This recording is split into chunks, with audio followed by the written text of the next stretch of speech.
शुरू वीक 3 है जी पे हमारा, और अभी तक हमने क्या कर लिया। वीक 1 में था हमारा कोर्स का इंट्रो, और प्लस हमने कुछ बेसिक कॉन्सेप्ट्स पढ़े थे वीक 1 में। वीक 2 में हम मूव कर गए थे माइक्रो कंट्रोलर्स पे। माइक्रो कंट्रोलर की हमने कुछ टर्मिनोलॉजीज इंट्रोड्यूस करवाई थी, और फिर उसके सेकंड लेक्चर में हमने फोकस किया था उस कंट्रोलर पे जो कि हमने पढ़ना है इस कोर्स में, जो कि है पिक माइक्रो कंट्रोलर। और उसमें भी पर्टिकुलरली कौन सा, पिक 18F 4250 जो कि है। तो ये था अभी तक का। आज हम लास्ट टाइम जब हमारा लेक्चर खत्म हो रहा था तो उस वक्त हमने पिक ये 18F 4250 की सिर्फ अभी कुछ ही चीजें इंट्रोड्यूस कराई थी, तो हम उधर से ही कंटिन्यू करते और फिर उसके बाद लेक्चर के पार्ट बी पर आएंगे। जस्ट अ क्विक रिकैप, क्योंकि हम कोई आई थिंक 2 वीक्स के बाद मिल रहे हैं। तो एक तो हमने आपको इंट्रोड्यूस कराया था कि यार मेजर सेमीकंडक्टर कंपनीज कौन सी हैं जो कि कंट्रोलर्स बनाती हैं, माइक्रो कंट्रोलर्स बनाती हैं। तो कौन कौन सी थी, याद है कुछ? जो कुछ नाम बताए थे हमने। एक तो यही पिक जो बनाते हैं माइक्रोचिप वाले, ये लोग थे। और इंटेल वाले यार माइक्रो कंट्रोलर में उस तरह नहीं है, वो माइक्रोप्रोसेसर बनाते हैं। तो हमने डिफरेंशिएट किया था लास्ट वीक, जो वीक 2 ही था उसके फर्स्ट लेक्चर में, कि फर्क होता है माइक्रोप्रोसेसर में और माइक्रो कंट्रोलर में। कि micro controller is also microprocessor, microprocessor तो है ही है ये, प्लस में कुछ मेमोरी और पेरिफेरल्स जो से इंटीग्रेटेड होते हैं। तो माइक्रो प्रोसेसर के साथ जब ये चीजें इंटीग्रेट करते हैं तो माइक्रो कंट्रोलर बन जाता है। तो जो सिंपलर सोल्यूशन होते हैं उनके लिए चलता है। माइक्रोप्रोसेसर जो ट्रू सेंस में माइक्रोप्रोसेसर्स हैं जिनके साथ ये इंटीग्रेटेड नहीं चीजें आती हैं, वो ज्यादा कॉम्प्लेक्स प्रॉब्लम्स को सॉल्व करने के लिए इस्तेमाल कर रहे होते हैं। जैसे कि आप लोग अपने लैपटॉप्स में आपके माइक्रोप्रोसेसर लगे हुए हैं, इंटेल के लगे हुए हैं, या मोबाइल फोन्स के अंदर यूज हो रहे हैं। आपके सैमसंग का मोबाइल फोन है तो उसमें उनके कोई क्वाड कोर 8 कोर यूज हो रहे हैं, आर्म के प्रोसेसर्स, इस तरह की चीजें। तो ये एक फर्क हमने बताया था। तो हमारा अभी हमने इस कोर्स में दोनों चीजें करनी है, माइक्रोप्रोसेसर को भी करना है कवर और कंट्रोलर्स को भी इनिशियली, लेकिन हम कंट्रोलर्स पे काम कर रहे हैं। तो इस कंट्रोलर पे अगर फोकस करें तो इंटेल इसमें उस तरह नहीं हमें मिलता। इंटेल हमें मिलता माइक्रोप्रोसेसर की दुनिया में, एक मेजर प्लेयर मिलता है, लेकिन कंट्रोलर्स में नहीं। तो इसके अंदर हमने बताया था कि माइक्रोचिप है और टेक्सास इंस्ट्रूमेंट्स है, एसटी माइक्रो इलेक्ट्रॉनिक्स है, एनएक्सपी है, रेनेसास है, मैक्सेल है, सिलिकॉन लैब्स है। तो ये कुछ कंपनी से हमने बताया था कुछ हैं, और इसके अलावा भी हैं जो कि बना रहे। हमने इसमें जो कंट्रोलर जो हम स्टडी कर रहे हैं वो माइक्रोचिप है कंपनी, हम उसका यूज करने जा रहे हैं। माइक्रोचिप क्या लेंगे, लीडिंग सप्लायर है 8-बिट माइक्रो कंट्रोलर्स का, ठीक है। तो माइक्रोचिप की सीरीज है पिक की, हम पिक का कंट्रोलर पढ़ रहे हैं। तो इनफैक्ट माइक्रो कंट्रोल इसमें माइक्रोचिप वालों ने क्या किया है कि लास्ट ईयर एक्वायर भी कर लिया था एटमेल को। एटमेल भी एक बहुत बड़ी कंपनी है, जैसे पिक है तो इसके कंपटीशन में एटमेल का कंट्रोलर्स आते थे, एटमेगा, 8051 वगैरह भी इनके होते थे। तो इस कंपनी को इनके राइवल यानी कि माइक्रोचिप वालों ने एक्वायर कर लिया। तो अब ये जो से एटमेल के जो एवीआर सीरीज के एमसीयू हैं वो भी अब माइक्रोचिप वाले ही उसको कर रहे हैं, डील कर रहे हैं उसमें, ठीक है। तो उससे क्या हुआ है कि माइक्रोचिप जो सी एक लार्जेस्ट 8-बिट जो माइक्रो कंट्रोलर बनाने वाली कंपनी है वो बन चुकी है।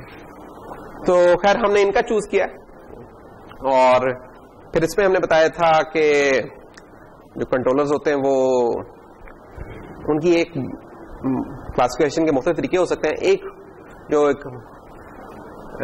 मेजर क्लासिफिकेशन जो क्राइटेरिया इनका यूज होता है वो ये होता है कि इनका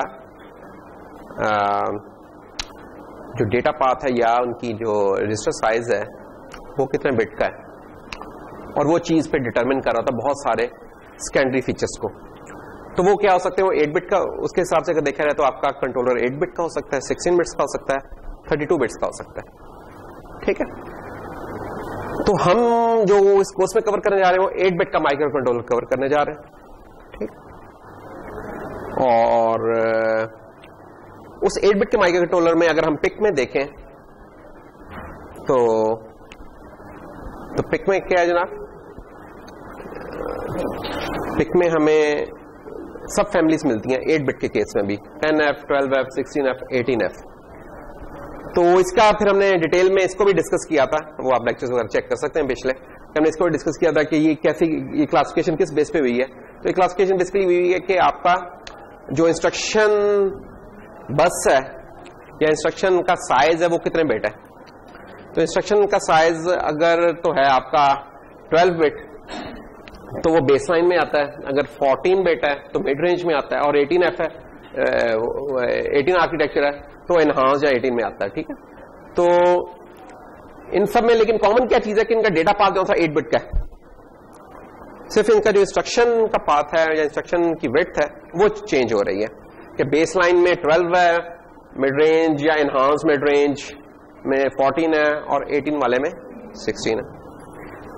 तो अगर हम एक ट्री सा बनाएं कि हमारे इस कोर्स में हम क्या चीजें करने जा रहे हैं, माइक्रो प्रोसेसर और माइक्रो कंट्रोलर यूनिट, जिसको हम इस तरीके से भी लिख सकते हैं या यूं भी लिख सकते हैं, ठीक है। तो इसके अंदर हम कह रहे हैं कि हमें फैमिलीज मिलती हैं 8 बिट की, 16 बिट की, 32 बिट की। ये जो क्लासिफिकेशन है ये बेसिकली उनके डेटा पाथ के ऊपर है बेस करती। डेटा पाथ में क्या आता है आपका रजिस्टर और या डेटा बस चौंसी, ये इकट्ठे मिलकर हम इसको डेटा पाथ कह रहे होते हैं। तो उनका जो विड्थ होगी इन टर्म्स ऑफ बिट्स, वो एक ब्रॉडली एक क्लासिफिकेशन का क्राइटेरिया होता है कि यार 18 बिट का कंट्रोलर आपका 16 का है, 32 का है, 24 के भी होते हैं, लेकिन ये इन जनरल ज्यादातर आपको ये मिलेंगी चीजें। और फिर इस 8 में भी फिर सब क्लासेस हो सकती हैं। तो हम क्या कर रहे हैं, हमने MCU में चूज, और ये हम कह रहे हैं कि यार ये बनाने वाली मल्टीपल कंपनीज हैं, तो हमने इसमें माइक्रोचिप का चूज किया। कौन सा? पिक MCU, ठीक है, क्योंकि माइक्रोचिप का पिक भी है और AVR भी माइक्रोचिप का ही है बेसिकली, तो वो भी इस पे आता है। तो हम इसमें किसके ऊपर जा रहे हैं, ऐसे ही है ना, जैसे कोई कार बनाने वाली कंपनी है, सुजुकी है फॉर एग्जांपल, ठीक है। तो Suzuki is just like a microchip, ठीक है। और फिर अब उनकी मुख्तलिफ अंदर सीरीज हो सकती हैं, कोई उनकी मेहरान वाली सीरीज हो सकती है, कोई उनकी यानी कार्स की सीरीज है, कोई उनकी जीप्स की सीरीज है, और कोई उनकी पिकअप्स की और संग की हो सकती है। फिर कार के अंदर आ रहे हैं, फिर उन कार के अंदर मुख्तलिफ हो सकती हैं कि जी कल्डस भी है, मेहरान भी है, सियाज भी, और या जो भी है, जो बाहर भी कुछ मॉडल्स वगैरह होते हैं वो आपको इसमें मिल जाते हैं, ठीक है। तो इस तरह इधर भी यही क्लासिफिकेशन इस तरह चलती है कि 8 भी है, 16 भी है, 32 भी है।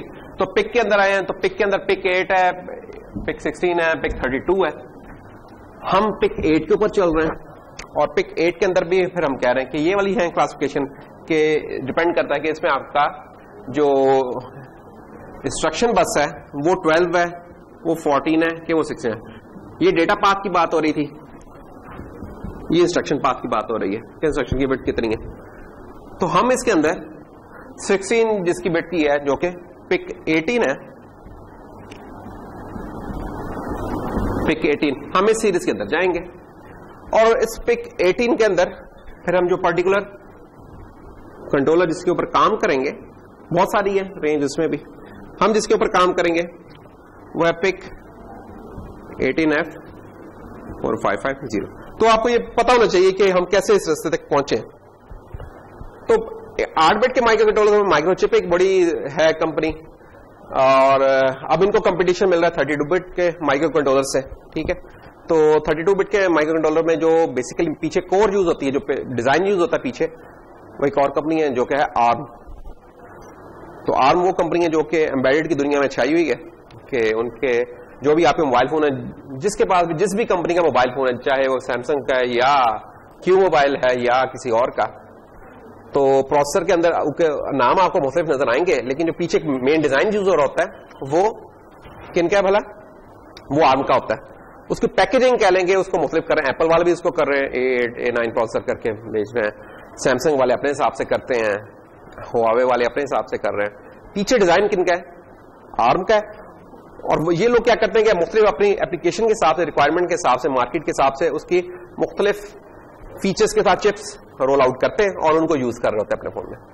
तो उन्हीं आर्म वालों के फिर 32 बिट, उनका 8 पे नहीं है, उनका 32 बिट में है।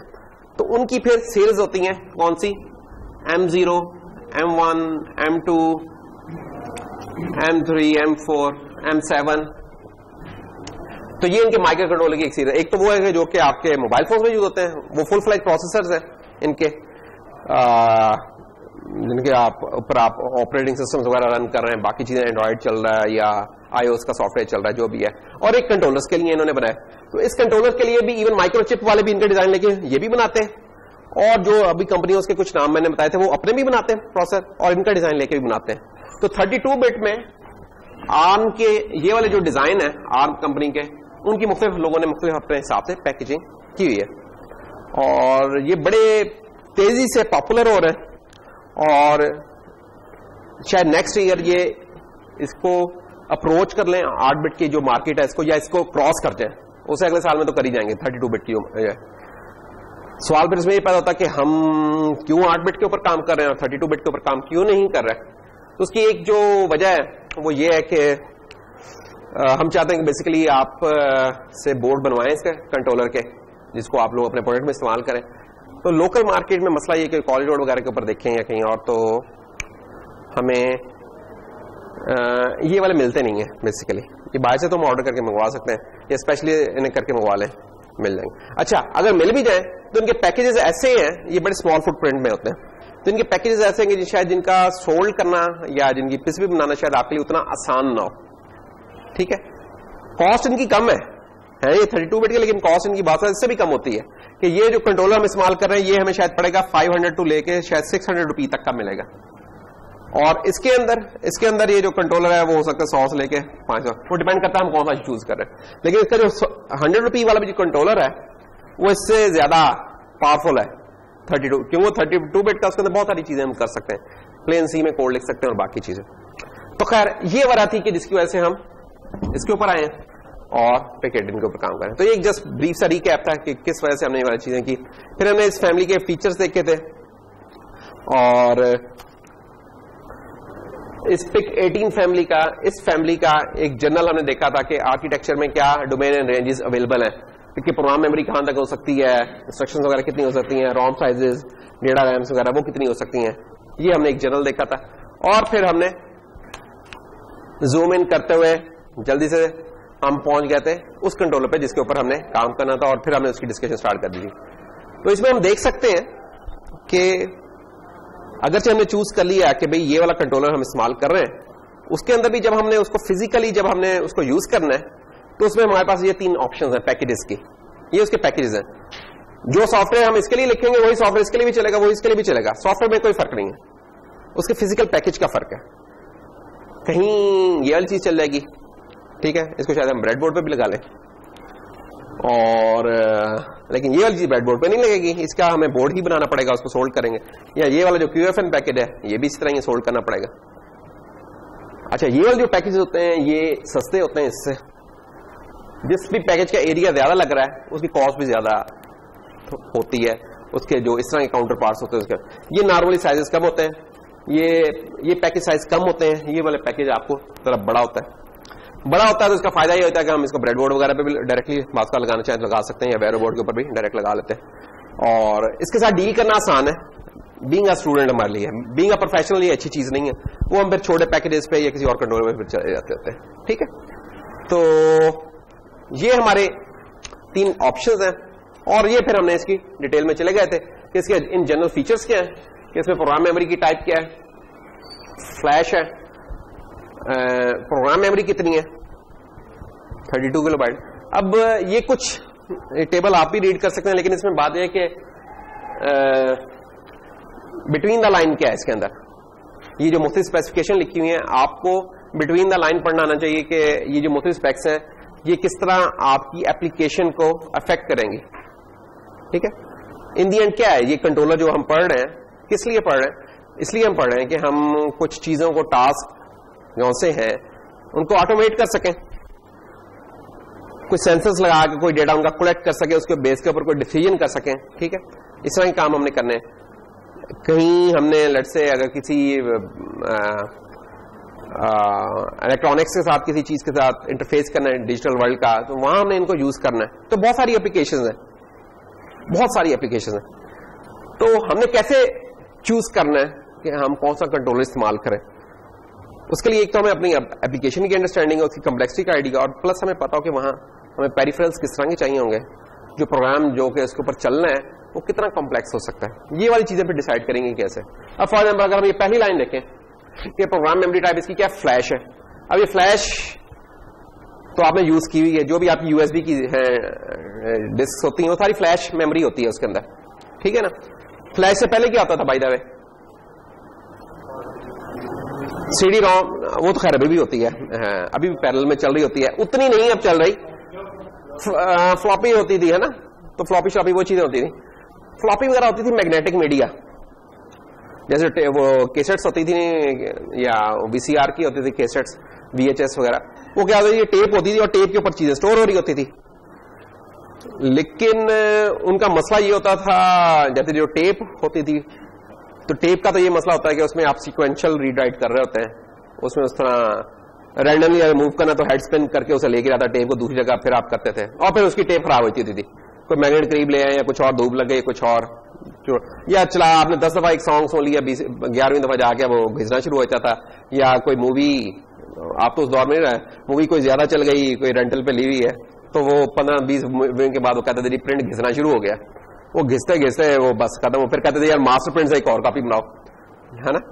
तो ये आप लोगों को तो शायद इस चीज का नहीं खैर एक्सपीरियंस होगा, लेकिन पहले ये होता था। तो सीडी रोम का ये होता था कि सीडी रोम में आपकी जो डिस्क है उसका भी थोड़ा सा मसला होता है। वो उसके मुकाबले में तो बहुत आला था, जो वीएचएस या टेप के मुकाबले में, लेकिन स्टिल उसका मसला ये था कि जो हेड वगैरह जिससे रीड कर रहे हैं, सीडी पे स्क्रैच आ गया है, कुछ मसला हो गया जनाब, या अगर वो रीड ऑन लिया तो आपने बस एक दफा लिख दिया, तो उसके बाद आप उसके ऊपर दोबारा रीड राइट वगैरह कुछ नहीं कर सकते, है ना। फ्लैश से आके ये जिंदगी बड़ी आसान हो गई। एक तो इसमें स्टोरेज वॉल्यूम्स बहुत बढ़ गए। ये जनाब आपको जो टिपिकल आप लोग इस्तेमाल कर रहे हैं 8 या 16 जीबी की, तो आप लोग इस्तेमाल कर ही रहते हैं। कुछ के पास 32 जीबी की भी होती है, ठीक है, क्योंकि कुछ वीडियो गेम्स ऐसी होती है 15-20 जीबी भी ले लेती है, ऐसे ही है ना। तो फिर हमें जरा बड़ी फ्लैश चाहिए होती है। मार्केट में जाए, लोकल मार्केट में जाए तो 64 और 128 जीबी की भी मिल जाती है। अच्छा, फिर इसी का कजन है एक जो को एसडी कार्ड्स हैं, वो भी फ्लैश बेस्ड है, जो कि आपके मोबाइल्स में भी यूज होते हैं या कैमरा वगैरह में भी यूज होते हैं। उनके अंदर भी इस तरह ही है, वो भी फ्लैश बेस्ड है। उनका फॉर्म फैक्टर होगा, जैसे अभी कंट्रोलर का देखा था ना कि एक लंबूतरा था फॉर्म फैक्टर था, एक तरह स्क्वायर शेप था, तो वो भी एक और फॉर्म फैक्टर है। इंटरफेस का थोड़ी सी लॉजिक उसकी डिफरेंस है, लेकिन मेमोरी उसमें क्या है, वो फ्लैश ही यूज हो रही है। तो उसमें जो स्टोरेज अब मिल गई है वो तकरीबन मेरे ख्याल में 500 जीबी तक तो पहुंच चुकी है उसके अंदर भी। तो छोटा सा फ्लैश का वो कार्ड होता है, मिनी कार्ड होता है, जो पॉइंट होता है। या आपकी ये जो फ्लैश डिस्क है ये भी इस तरह ही है, काफी है, इसके अंदर वॉल्यूम मिल जाता है। तो ये वो वाली फ्लैश है जो कि इसमें भी यूज हो रही है, ठीक है। फ्लैश जो मेमोरी होती है, बेसिकली इसकी जो साइंस है वो तो कहीं और कोर्स वगैरह में पढ़ेंगे, लेकिन ये ट्रांजिस्टर बेस्ड ही होती है या उसकी मेमोरी होती है, मैग्नेटिक मीडिया बेस्ड नहीं है। ये ऑप्टिकल डिस्क की तरह कि वो नहीं है कि कोई आप लेजर से उसके अंदर कोई जीरो के लिए पिट्स बना रहे हैं या नहीं बना रहे, इस तरह का काम नहीं है। ये ट्रांजिस्टर बेस्ड ही है। तो जब ये फ्लैश हमारे पास इधर अवेलेबल है, तो जिस तरह हमें यूएसबी वगैरह में मल्टीपल टाइम हम लिख रहे हैं, कोई फाइल रीड कर दी, जब हुआ अच्छा उसे डिलीट करके कोई और चढ़ाई, फिर राइट कर लिया, रीड कर लिया, मल्टीपल साइकिल्स हम कर रहे होते हैं। अनलेस इस मल्टीपल साइकिल्स की भी ना एक लाइफ होती है, मतलब आप 1 लाख दफा, 5 लाख दफा, 1 मिलियन टाइम, डिपेंड करता है कि उसकी मैन्युफैक्चरिंग किस क्लास की हुई है, उतने आप कर सकते हैं।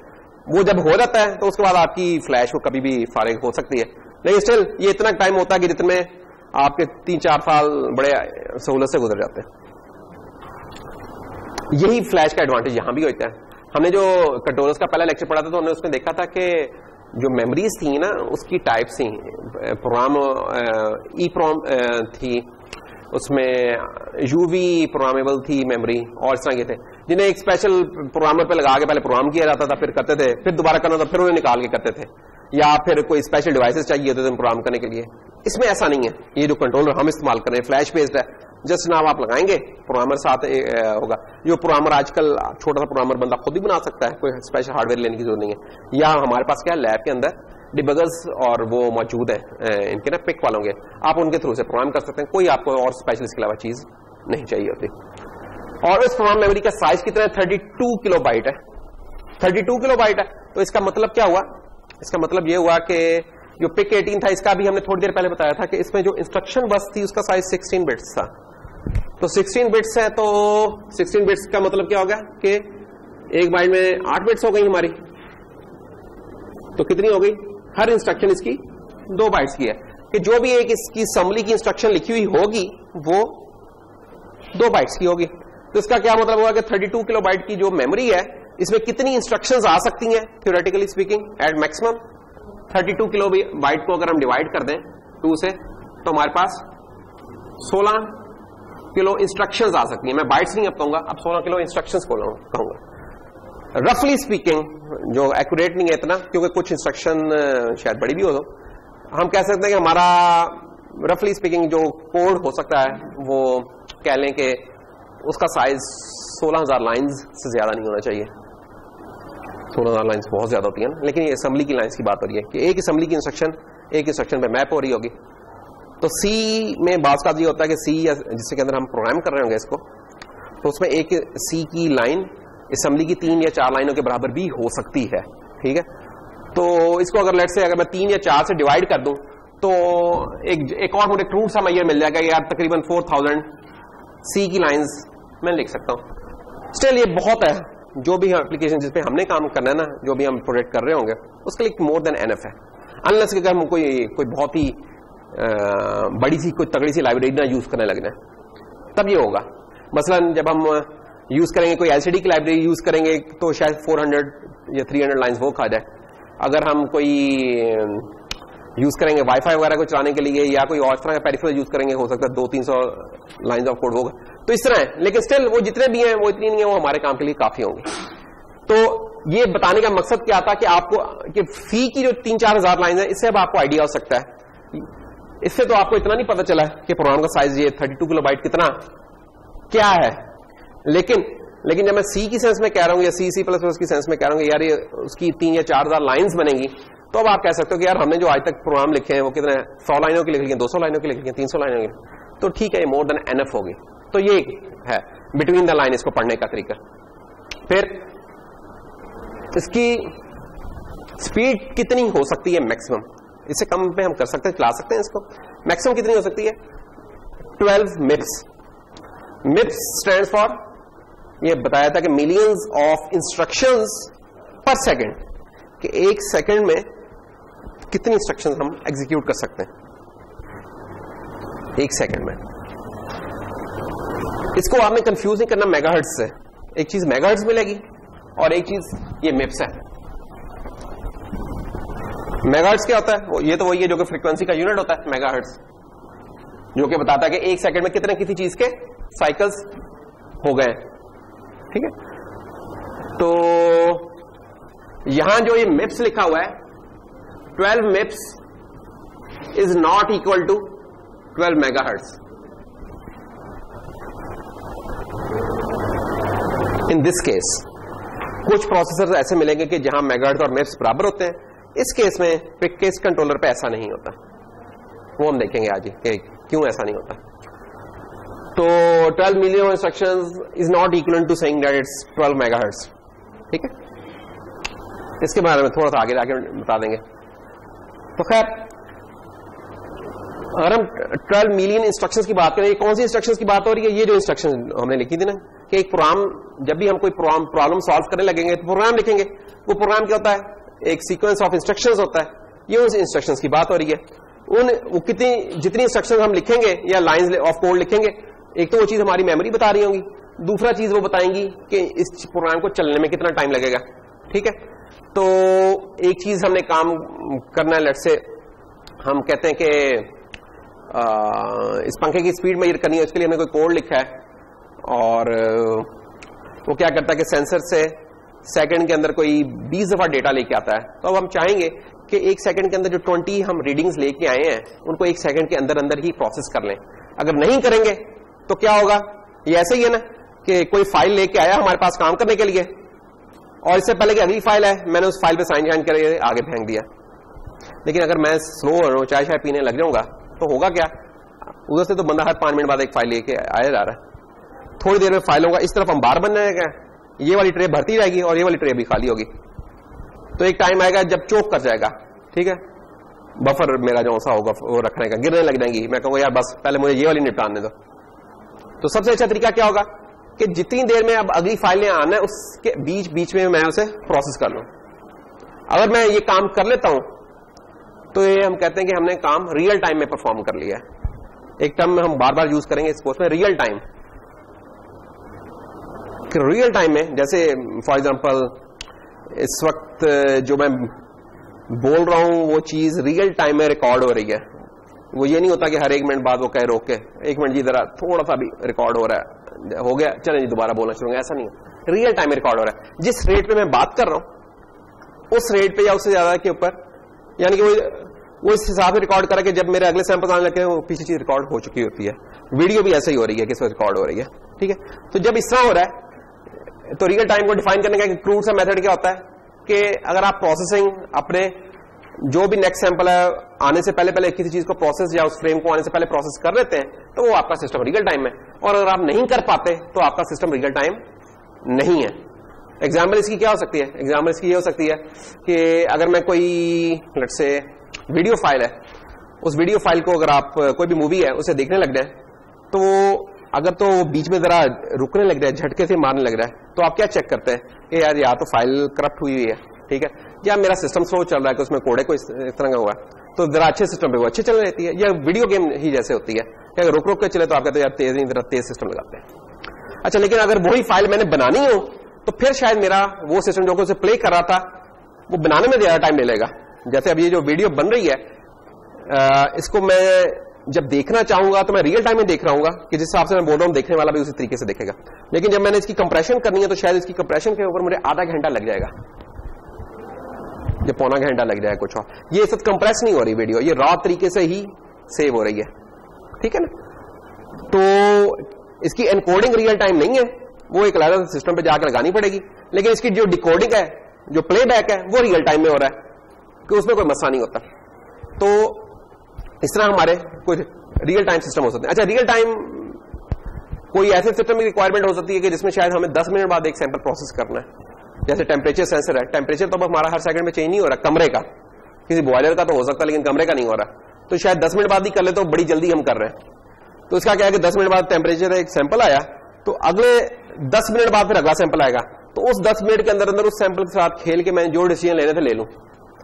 तो उस सिस्टम का रियल टाइम क्या होगा कि उस 10 मिनट के अंदर मैं उसका काम कर लूं। अच्छा, इस वक्त मैं जो बोल रहा हूं इसको ये रिकॉर्डिंग अगर हो रही है तो लेट से 8 किलोहर्ट्ज सैंपल्स के ऊपर हो रही है। तो 8 किलोहर्ट्ज का क्या मतलब कि इसके 8000 सैंपल्स आ रहे हैं एक सेकंड में। टेम्परेचर के क्या हो रहे थे, एक सैंपल आ रहा था 10 मिनट के बाद या 600 सेकंड्स के बाद। ये जो मैं बात कर रहा हूं इसकी जो मिनिमम से भी जो लो क्वालिटी की भी एक रिकॉर्डिंग होगी उसमें 8000 सैंपल्स हैं हर सेकंड में। तो उन 8000 सैंपल्स को मैंने एक सेकंड के अंदर अंदर प्रोसेस करके संभालना है, नहीं तो सिस्टम नहीं चलेगा। तो इसमें अब रियल टाइम चेंज हो गया। उधर रियल टाइम था 10 मिनट के अंदर, इधर रियल टाइम क्या है कि सेकंड के अंदर अंदर वो काम हो रहा है। और अगर यही कोई म्यूजिक है या कुछ और है तो उसकी सैंपलिंग जो सी होती है वो ज्यादा रेट के ऊपर होती है, लेट्स से 48 किलोहर्ट्ज पे होती है। तो उसमें क्या होगा, उसमें 48,000 सैंपल्स मैंने एक सेकंड के अंदर प्रोसेस करने हैं। अगर नहीं करूंगा तो फिर मेरा रिकॉर्डिंग वो नहीं हो पाएगी, ठीक है, बफर ओवररन हो जाएंगे, वो सिस्टम नहीं चल पाएगा। तो 48 किलोहर्ट्ज। अच्छा, इन सिस्टम्स को बढ़ाते चल रहे हैं। कोई वीडियो का काम हो रहा है, कोई वीडियो मैंने ट्रांसमिशन करनी है, लाइव मैच लगा, मैं कहता हूं जी मैंने इसको ब्रॉडकास्ट करना है फेसबुक के ऊपर है कुछ और, अब वो मैंने वीडियो कैप्चर भी करनी है और कैप्चर करके उसे स्ट्रीम भी करना है। अब वहां शायद हमें जो रिकॉर्डिंग चाहिए होगी वो कोई 300-400 के बीपीएस मिनिमम भी, छोटी वीडियो साइज के लिए भी इतनी चाहिए होगी। और अगर बड़ा कर ले, अगर हम उसे हाई डेफिनेशन के ऊपर ले जाए तो वो कोई हमें 2 MBPS लेकर तो कोई 10 MBPS तक चाहिए होगी। तो अब हमने 10 मेगा जो है बिट्स वो प्रोसेस करनी है 1 सेकंड के अंदर।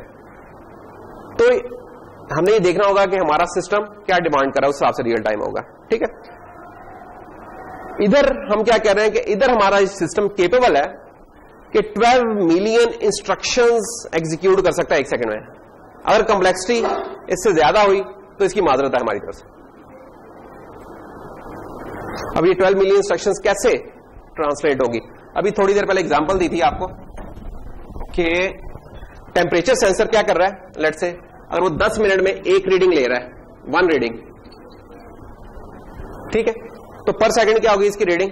1 सेकंड में तो ये 10 मिनट है, 10 मिनट या 600 सेकंड्स में एक रीडिंग है ना, तो 1 सेकंड में तो इसका 1/600 भी नहीं है। तो ये इसको तो जो भी इसके ऊपर सिस्टम चलने का उसके पास ये बजट है रिक्वायरमेंट, हम इसे थोड़ा सा बढ़ा लेते हैं। हम कहते हैं कि यार हम इसकी बजाय ना थोड़ा सा जरा कोई तेज सिस्टम ले लेते हैं। हम कहते हैं कि यार अच्छा लेट्स से यही जो मैं बोल रहा हूं, जो स्पीच है, इसकी सैंपलिंग कर लें 800। अगर इसको मैंने टेलीफोन क्वालिटी में लेके जाना ना, तो टेलीफोन क्वालिटी में ले जाने के लिए, जो कि हम टेलीफोन के बात नहीं करते, उधर जो सैंपलिंग हुई होती है ना वो 8 किलोहर्ट्ज पे हुई होती है, तो 8000 सैंपल्स पर सेकेंड।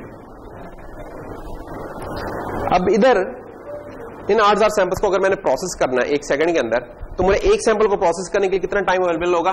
12। ये जो 12 मिप्स थे ना, मिलियंस थे, तो 12 मिलियन ये और 8000 ये कट गया इससे, तो कितना रह गया फिर?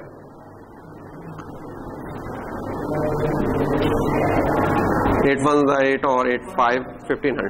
तो इसका मतलब एक सैंपल को प्रोसेस करने के लिए हमारे पास 1500 इंस्ट्रक्शन से ज्यादा थ्योरेटिकली स्पीकिंग नहीं हो सकते। अगर इससे ज्यादा या इसके करीब करीब है तो हम इसको प्रोसेस नहीं कर पाएंगे, फिर हमें कोई बड़ा कंट्रोलर लेना पड़ेगा जो ज्यादा स्पीड पे चलता है। अब अगर तो मैंने सिंपल इसको रिकॉर्ड ही करना है फिर तो कोई मसला नहीं, लेकिन अगर मैंने इसके ऊपर कोई कंप्रेशन भी करनी है, कंप्रेशन करने के बाद कोई एन्क्रिप्शन भी करनी है और बाकी काम भी करने हैं, तो फिर शायद ये 1500 इंस्ट्रक्शंस में 1 सेकंड में शायद ना चला पाऊं, फिर एक कंट्रोलर काफी नहीं होगा, फिर हमें कोई और चूज करना पड़ेगा। और अगर कहते हैं आप कि यार वीडियो कंप्रेशन का काम मैंने इस कंट्रोलर करने से, तो भूल लें। क्यों? तो वीडियो का शायद हो सकता है कि वहां हम एक फ्रेम जो वीडियो का है उसका जो इक्विवेलेंट डेटा लेट से अगर बन रहा है, अगर वही आपका बनता है 100 किलो बिट्स पर सेकेंड, तो 100 किलो बिट्स को अगर हम दोबारा इधर ले आए तो ये क्या बन गया? 100, ये कट गया, ये से कट गया। तो एक सैंपल के लिए कितने रह गए हैं आपके पास इंस्ट्रक्शंस, जो कि आप कर सकते हैं 120। तो 120 इंस्ट्रक्शंस तो मैं बताऊं कुछ भी इसमें मीनिंगफुल काम करना बड़ा कम है। अगर कंप्रेशन का करना है ना तो वहां शायद हमें थाउजेंड्स कम से कम चाहिए होंगी इंस्ट्रक्शन उसे को करने के लिए, एक बिट को करने के लिए। तो इस तरीके से हम ये चीजें फिर डिफाइन करते हैं कि रिक्वायरमेंट क्या है, प्रोसेसिंग रिक्वायरमेंट क्या है। तो ये प्रोसेसिंग रिक्वायरमेंट आपकी एप्लीकेशन के हिसाब से चेंज होती है। यहां हमारे कंट्रोलर कितनी प्रोसेसिंग पावर दे रहा है? 12 मिप्स की दे रहा है। और अभी हमने कहा कि याद रखने के लिए ये काफी है कि this मिप्स is not always equal to megahertz. कुछ केसेस में हो सकता है, लेकिन जिसमें हम काम कर रहे हैं वहां मेगाहर्ट्ज के बराबर नहीं है। और दूसरा हमने एक और टर्म डिफाइन कर लिया कि रियल टाइम क्या होता है, और मैंने बताया कि रियल टाइम एक रिलेटिव टर्म है। कुछ सिस्टम्स के लिए 10 मिनट में भी काम होना रियल टाइम है, और कुछ सिस्टम्स के लिए नैनो सेकंड में भी अगर काम नहीं हो पा रहा तो रियल टाइम नहीं है। तो एक्सट्रीम्स हो सकती हैं और रिलेटिव सेंस में होती हैं। ठीक है, ये हो गया। फिर रैम है। रैम हमें, अब देखें इसमें मेमोरी की अगर आप गौर करें ना, एक सवाल ये उठना चाहिए कि यार ये 2-2 3-3 फिगर्स क्यों दी हुई हैं इधर? एक तो प्रोग्राम मेमोरी दी हुई है, एक चीज को हम रैम बाइट्स करें, इसका भी यूनिट बाइट्स है, इसका यूनिट भी बाइट्स है। और कहें ये ई प्रोम है, इसका यूनिट भी बाइट्स है। अब ये 3 चीजें हैं, 3 किस्म की मेमोरीज हैं जो पाई जा रही। तो कोई सवाल इंटरव्यू में या कहीं और पूछ सकता है यार ये इन मेमोरीज का पर्पस क्या है, ये क्यों है, या किस मेमोरी का क्या काम है? तो ये सबसे ऊपर वाली प्रोग्राम मेमोरी, उसके नाम से जाहिर है कि उसके अंदर प्रोग्राम पड़ा होगा। प्रोग्राम क्या है? जो कोड आप लिखेंगे, वो कोड जब कंपाइल हो जाएगा उसकी बाइनरी फाइल बन जाएगी जो कि आपके कंट्रोलर में डाउनलोड होगी, वो प्रोग्राम है। आप लोग पीसी की दुनिया में कोई प्रोग्राम की एग्जांपल दे सकते हैं? ये वाले प्रोग्राम तो अभी बनाए नहीं, तो इसलिए मैं इसकी एग्जांपल नहीं बता रहा, लेकिन पीसी लैपटॉप्स में तो आपने प्रोग्राम इस्तेमाल किए हुए हैं ना, या मोबाइल में, तो कोई एक प्रोग्राम की एग्जांपल हो रहा है? डेटा, या कोई प्रोग्राम की एग्जांपल चाहिए मुझे, इस तरह के वो नहीं चाहिए, थ्योरेटिकल अल्फाज नहीं चाहिए। कोई भी प्रोग्राम यार, कोई प्रोग्राम इस्तेमाल करते हैं ना आप लोग? मैडलैब, हाँ मैडलैब देखो ना कितना एजुकेशनल प्रोग्राम का नाम लिया तुमने, और उसके अलावा भी और बहुत सारे प्रोग्राम है। मीडिया प्लेयर हो सकता है, माइक्रोसॉफ्ट वर्ड है, ये सारे प्रोग्राम्स ही है ना इन दी एंड। तो ये जो भी प्रोग्राम है ये बेसिकली अगर कोई मुझे अलाउ कर दे कि कंट्रोलर में कहीं जाएंगे तो कहां जाएंगे, अगर नहीं जाते, अगर जाए तो ये किस में जाएंगे, प्रोग्राम मेमोरी में जाएंगे। ठीक है, तो प्रोग्राम मेमोरी बेसिकली बताती है कि आपका प्रोग्राम कितना कॉम्प्लेक्स हो सकता है, कितना साइज का कोड हो सकता है। तो इसके अंदर एक लिमिट से ज्यादा ऊपर इतने से ज्यादा नहीं हो सकता है। फॉर एग्जाम्पल आपकी मैडलैब कितने किलोबाइट्स की होती है? हाँ, मेगाबाइट्स की होती है कि गीगाबाइट्स की होती है? गीगा में होती है ना, आजकल तो 4-5 गीगा से कम की तो होती नहीं है, जब 6 गीगा 8 गीगा ऐसे ही है ना। तो चेक करो, वो तो उसका तो हम सोच भी नहीं रख सकते इधर, ये क्या किलोबाइट्स है, ये टोटल मेमोरी है।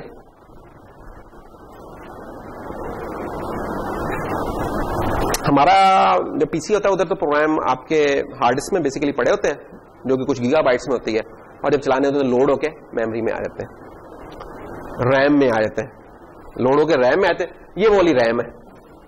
ये रैम क्या है? जिसके अंदर आपके क्या बन रहे होंगे? लोकल वेरिएबल्स बन रहे होंगे, जिसमें डेटा लोड हो रहा होगा, ये वो रैम है। ठीक है, तो इसके अंदर प्रोग्राम पड़ा है और इसके अंदर आपका डेटा आएगा। अब मैटलैब के लिए डेटा कौन सा है? जो अगर आपने कोई साउंड रिकॉर्ड कर ली है वो उसका डेटा है, या कोई अरे बना ली है वो उसका डेटा है। मीडिया प्लेयर के लिए डेटा क्या है? कोई ऑडियो या वीडियो फाइल, उसका डेटा है। माइक्रोसॉफ्ट वर्ड के लिए उसका डेटा क्या है? कोई वर्ड की फाइल जो आपने बना ली है वो उसका डेटा है। वो डेटा कहां लोड होता है? जिसके जब हम काम करते हैं वो डेटा किसी रैम में होता है लोड, जहां हम काम, तो ये वो रैम है। ठीक है, तो रैम बेसिकली हमें 2-3 चीजों के बारे में बताएगा। रैम का साइज, कि आप इसके अंदर कितने साइज की अरेज वगैरह बना सकते हैं, कितना data at the same time load कर सकते हैं। ठीक है, और कितनी आप इसके अंदर नेस्टेड कॉल्स वगैरह कर सकते हैं। ये वाली चीजें आपको रैम बताती है। ये प्रोग्राम मेमोरी नहीं बताएगी, ये रैम बताएगी आपको। और फिर तीसरी चीज है EEPROM। E stands for electrically erasable programmable read only memory. बहुत लंबा हो गया ना, तो रोम को तो मैं रोम ही कहूंगा, और पी लगा तो P ROM programmable read only memory है। तो असल पीछे है 2 लफ्ज जो डबल ई, इलेक्ट्रिकली अरेजेबल। बाकी तो ये भी प्रोग्रामेबल है, तो पी रोम तो हम इसको भी कहना चाहें तो कह सकते हैं। अच्छा, तो इस EEPROM में क्या होता है? इस EEPROM में हम ना प्रोग्राम रखते हैं अपना, ना जो डेटा जिसके ऊपर प्रोसेस करते हैं सारा वो रखते हैं। इसके अंदर हम सिर्फ वो वाली डेटा की वैल्यूज रखते हैं जो कि हम चाहते हैं कि जब हमारा सिस्टम ऑफ हो जाए, और ऑफ होने के बाद जब हम उसे दोबारा ऑन करें तो उसे याद हो कि कौन सी वो वैल्यूज थी। इसके अंदर हम वो वाली वैल्यूज रखते हैं। ठीक है, जैसे अगर मैंने किया हुआ है कि एक सिस्टम है बनाया जिसके अंदर आपका कंप्यूटराइज्ड जो नेशनल आइडेंटिटी कार्ड नंबर है वो मैंने सेव कर लिया, लेकिन लाइट चली गई। लाइट जब दोबारा आई तो फिर जनाब दोबारा अब आप कर रहे हैं, उसमें नंबर डाल रहे हैं, 1-2 दफा तो बड़े शौक से डाल लेंगे, तीसरी दफा आप तंग पड़ जाएंगे, यार ये क्या मजाक है। या फॉर एग्जाम्पल टीवी है, टीवी के अंदर आपने चैनल्स ट्यून कर लिया, टीवी ऑफ कर दिया, ऑफ करके बाद जब आपने चलाया तो वो चैनल्स मौजूद होते हैं, मेमोरी में सेव हुए होते हैं, दोबारा वो लगाते चलते हैं। लेकिन एज्यूम करेंगे अगर वो नहीं सेव हुए होते और दोबारा आप ट्यून करने पड़ते तो कितनी बॉदरेशन होती। तो वो वाली चीजें कहां हम सेव करते हैं जो कि हम चाहते हैं कि जब हम सिस्टम को ऑफ कर दें और रीस्टार्ट करें तो वो हमारे पास अवेलेबल हो, दोबारा ना हमें फिर उनके रिलेटेड कुछ करना पड़े। वो वाली चीजें हम इधर सेव कर होते हैं EEPROM के अंदर, या जो कुछ नए कंट्रोलर है उसमें हम इसके अंदर भी सेव करने लगे, एक पोर्शन में इधर भी कर लेते हैं, फ्लैश में भी कर लेते हैं। तो मेमोरी की हमने पार्टीशन किया। तो ये हमारी कुछ मेमोरी के मुतालिक चीजें जिसका हमें पता होना चाहिए कि इन मुख्तलिफ वर्ड्स का मतलब क्या है। ये मैं वाइवा वगैरह में या और चीजों में पूछ रहा हूँ। पेरिफेरल्स के बारे में तो बात हो गई थी, इनके बारे में हमने डिटेल में बता दिया था कि यार कम्युनिकेशन पेरिफेरल या कैप्चर कंपेयर मॉड्यूल, ये हमने डिटेल में सारे करने हैं, इसका हम देख लेंगे। सिर्फ जो एक दो और काम की चीजें हैं, टेम्परेचर रेंज -40 to 85 डिग्री, कि ये वाली जो माइक्रोकंट्रोलर की चिप है जो कि आप लेंगे, ये इस टेम्परेचर रेंज में चल सकती है, ठीक है। तो क्या ख्याल है, ठीक सी टेम्परेचर रेंज है, गुजारा हो जाएगा इसमें कि नहीं होगा? हो जाएगा। जो हमारी कमर्शियल टेम्परेचर रेंज होती है नॉर्मली थोड़ी सी सब्जेक्टिव है, लेकिन इन जनरल उसको 0 से 60 डिग्री ले लिया जाता है, जो कमर्शियल रेंज होती है। जो इंडस्ट्रियल टेम्परेचर रेंज होती है वो हमारी -40 से 85 डिग्री या 80 डिग्री हम ले रहे होते हैं। फिर एक मिल्स के होती है मिल स्टैंडर्ड जिसे हम कहते हैं, मिलिट्री स्टैंडर्ड, वो नॉर्मली -60 से शायद 125 डिग्री तक होता है। और फिर एक होता है एरोस्पेस, उसमें मेरे ख्याल में 150 या कुछ बियॉन्ड उसके जा रहा होता है, मैक्सिमम टेम्परेचर है। और मिनिमम टेम्परेचर मेरे ख्याल में -60 होता है या 70 होता है शायद, उसका एग्जैक्ट नहीं, वो देख सकते हैं, आप चेक कर सकते हैं। तो हम इंडस्ट्रियल टेम्परेचर की बात कर रहे हैं। अच्छा, ये रूम टेम्परेचर नहीं है बाय द वे, ये रूम टेम्परेचर नहीं है, ये चिप का ऑन सरफेस जो टेम्परेचर होता है ये वो होता है कि वो कितना सस्टेन कर सकता है, वो नॉर्मली ज्यादा ही होता है। इस वक्त अगर कमरे का टेम्परेचर इस वक्त अगर 27 डिग्री है लेट्स से, तो प्रोसेसर जो इसके अंदर लैपटॉप के अंदर चल रहा है उसका टेम्परेचर शायद 50 डिग्री हुआ होगा या 55 डिग्री हुआ होगा, ठीक है। तो ये केस हो सकता है। या अगर ये सिस्टम आपने किसी जहाज पे लगाया हुआ है और जहाज के बाहर पंखों पे लगाया हुआ है और जहाज अगर वो 40,000 फीट पे प्रवास कर रहा है, तो उस वक्त जहाज के अंदर का टेम्परेचर तो रूम टेम्परेचर इक्वलेंट ही होगा, लेकिन बाहर शायद उसका टेम्परेचर शायद कोई -35 डिग्री या -40 या -45 डिग्री होगा। और ये अगर उधर लगा हुआ है और उधर टेम्परेचर -45 डिग्री है, तो इसका मतलब ये है कि गारंटी नहीं है इसकी कि ये उधर भी रिलायबली चल सके, तो वहां फिर हमें दूसरी क्लास का यूज करना पड़ेगा। तो ये हमें चीजें कुछ पता होनी चाहिए कि कुछ केसेस में डिपेंड करता है, जो नॉर्मल कमर्शियल रेंज में इस्तेमाल करेंगे वहां तो ये चीजें मैटर नहीं करती, लेकिन कुछ केसेस में मसला होगा। दूसरा इसका मसला क्या होता है कि ये एक चीज बताती है हमें कि अगर ये हमने चीज लगाई है और उसको बिल्कुल एनक्लोज कर दिया, तो हमें उसकी अब कूलिंग का, कोई वेंटिलेशन का, फोर्स एयर कूलिंग का या जो भी है उसका कोई ध्यान रखना पड़ेगा, ठीक है। बाय कन्वेक्शन करें या बाय सर्कुलेशन करें, जो भी करें वो ध्यान रखना पड़ेगा। तो इस तरह की कुछ चीजें आ सकती हैं। वोल्टेज, ऑपरेटिंग वोल्टेज 2 to 5.5, हम इसको 5 वोल्ट पे ही चला रहे होंगे। और पिन काउंट इसका क्या है, बहुत ज्यादा है, 40 पिन्स, ये काफी ज्यादा पिन्स है। लेकिन इसलिए काफी ज्यादा है क्योंकि इसके अंदर फीचर्स काफी ज्यादा है, नहीं तो छोटे से छोटा माइक्रोकंट्रोलर में 4 पिन का भी कंट्रोलर मिल जाता है। अगर वो हेयर स्ट्रेटनर वगैरह है, कभी उनको खोल के देखें तो उसके अंदर जो कंट्रोलर लगा होगा, हिटाची वगैरह का, किसी और का लगा होगा, वो 4 पिन का या 6 या 8 पिन का लगा होगा, बहुत छोटा सा। उसकी कॉस्ट भी बहुत कम होती है, 5-10 रुपए का शायद होगा, वो शायद ऑर्बिट भी पूरा ना ऑर्बिट से भी कम हो, क्योंकि उसमें थोड़े से कुछ फंक्शन परफॉर्म करने हैं, अल्लाह खैर सलाह। अच्छा, लेकिन पिन काउंट ज्यादा भी होते हैं। जैसे अब ये जो इंटेल का प्रोसेसर है जो इस मदरबोर्ड पे यूज हो रहा है, शायद उसकी पिन काउंट कोई हंड्रेड्स में होंगी, 400 या 500। या एफपीजी हैं जो बहुत तगड़े एफपीजी, उनकी पिन काउंट थाउजेंड्स में हो सकता है। तो हमें पता होना चाहिए कि मिनिमम किधर होती हैं चीजें, मैक्सिमम कहां होती हैं, हम कहां स्टैंड कर रहे हैं। इससे आपकी एक चीज की अंडरस्टैंडिंग जरा बेहतर हो सकती है। तो ये एक जनरल इसका कहने का ओवरव्यू था। ये इसकी आर्किटेक्चर डायग्राम है जहां की हमारी चीजें रुकी नहीं।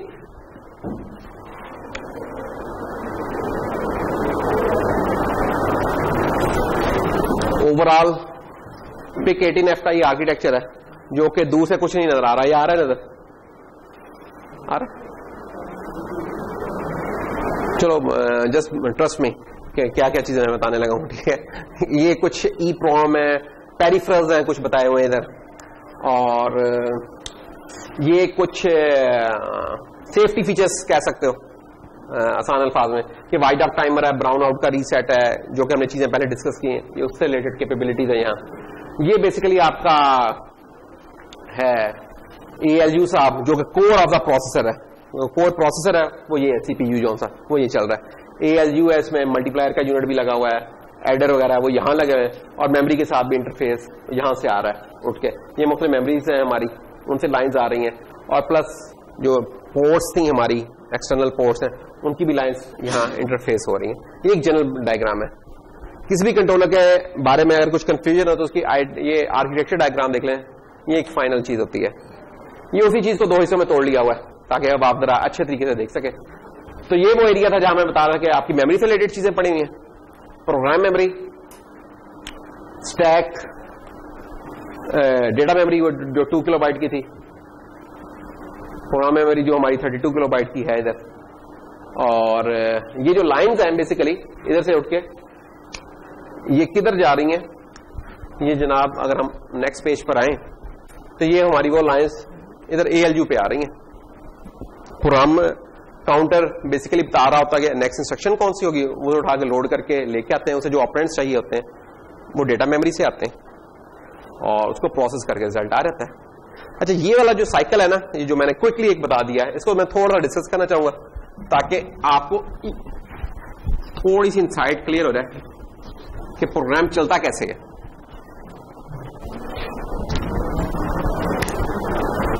बेसिकली आपने एक इंस्ट्रक्शन लिखी है जिसका काम है ऐड करना, C = A + B। सी में मैंने लिखी हुई है ना ये इंस्ट्रक्शन पर, और इससे पहले शायद मैंने कोई वेरिएबल्स बना लिए थे कि int A = 7, B = 3, और फिर मैंने लिख लिया था कि int C = A × B, फिर मैंने कह दिया A + B, फिर मैंने कह दिया C = A - B, और फिर मैंने कह दिया कि if C is greater than 7 तो C को या A को 9 कर दो, और दैट्स ऑल। ये एक छोटा सा प्रोग्राम है। अब ये जो प्रोग्राम जो हमने लिखा है ये किसी मेन का पार्ट होगा जिसे हम कंपाइल करेंगे तो एक list of some instruction generate होगी जो दोबारा कन्वर्ट होकर एक बाइनरी कोड बनेंगे, एक एग्जीक्यूटेबल बन जाएगी हमारे। वो एग्जीक्यूटेबल हम क्या करते हैं यार, ये प्रोसेस पूरा क्या होता है, हम जो भी अपना प्रोग्राम होगा उससे किसी सॉफ्टवेयर में बैठ के लिख रहे होंगे, किसी एडिटर में भी लिख सकते हैं, नोटपैड वगैरह में उधर भी लिख सकते हैं। नहीं तो क्या होता है कि आईडीज दी होती हैं इन्होंने, जो भी कंट्रोलर बनाने वाले उन्होंने साथ आईडीज सप्लाई की होती हैं कि लोग उसके अंदर बैठ के उसकी प्रोग्रामिंग कर लें, सहूलत हो रहेगी। बाकी आप नोटपैड में भी बैठ के काम कर सकते हैं। तो जैसे अब इन्होंने जो आईडी दी हुई है माइक्रोचिप वालों ने, that is MPLAB X IDE, इसका 4th वर्जन अभी लास्ट मंथ ही इन्होंने रिलीज किया है। वो आप उतार सकते हैं, मेरे से ले सकते हैं, लैब से ले सकते हैं, नहीं तो डायरेक्ट उतार लो, डायरेक्ट उतार लें, फ्री है, ये उतार लें उधर से। इसके लिंक्स मैंने ऑलरेडी शेयर किए हुए हैं मूडल के ऊपर, जहां से आप उतार सकते हैं। ये उतारनी पड़ेगी। ये आईडी क्या होती है, IDE integrated development environment. Integrated क्या इंटीग्रेट किया हुआ है इसके अंदर मुख्तलिफ चीजें इंटीग्रेट की है इन्होंने। नंबर 1 एडिटर क्या होता है, जिसके अंदर आप कोड लिखते हैं बैठ के, जैसे नोटपैड है इसके अंदर कोई लाइनें लिखते हैं, उधर भी लिख सकते हैं। उधर वो आप सेव करके जब फिर आप उसे कंपाइलर होगा, कंपाइलर क्या करता है, इसकी असेंबली बना देगा। असेंबलर भी होगा इसके अंदर। असेंबलर क्या करता है, जो कंपाइलर ने असेंबली बनाई है उससे उसका ऑब्जेक्ट कोड बना देगा, और फिर एक लिंकर मिलेगा हमें जो कि जो ऑब्जेक्ट कोड जनरेट हुआ है उसको और दूसरे फाइलों के ऑब्जेक्ट कोड को जोड़ के एक हमें एग्जीक्यूटेबल दे देगा। ठीक है, तो इससे हमें एग्जीक्यूटेबल दे देनी है जो कि पीसी के अंदर .exe होती है, यहां .out की फॉर्म में होगी, कहीं .bin की फॉर्म में होगी, डिपेंड्स कौन सी एनवायरमेंट। तो एडिटर ने क्या किया, यहां बैठ के आपने कोड लिखा, जैसे मैंने जो कोड लिखा है एडिटर में बैठ के लिखूंगा, उसके बाद कंपाइल का बटन दबाऊंगा, कंपाइल हो रहेगा, असेंबली का कोड जनरेट हो रहेगा, खुद ब खुद ही वो असेंबलर को कॉल कर लेगा, असेंबलर जनरेट उसको प्रोसेस करके ऑब्जेक्ट कोड बनाएगा, ऑब्जेक्ट कोड्स। तो अगर ये एक main.c की फाइल थी, ठीक है, जब ये कंपाइलर को, तो कंपाइलर इससे लेट्स से main.asm की शायद फाइल बना दे, और जब असेंबलर क्या कर लेगा, असेंबलर साहब इसको शायद main.o की फाइल बना देंगे, और फिर एक फाइल नहीं होती, मल्टीपल फाइल्स होती हैं, तो मल्टीपल फाइल्स main.o है, या मेरे पास एक है motor.o है, या एक और फाइल है मेरे पास sensor.o है, जो कि शायद sensor.c से motor.c से बनी होंगी। उन सब के जो ऑब्जेक्ट कोड बने, लिंकर क्या करेगा, उनको कंबाइन करके एक जो भी मेरा प्रोजेक्ट का नाम था, लेट्स से उस प्रोजेक्ट का नाम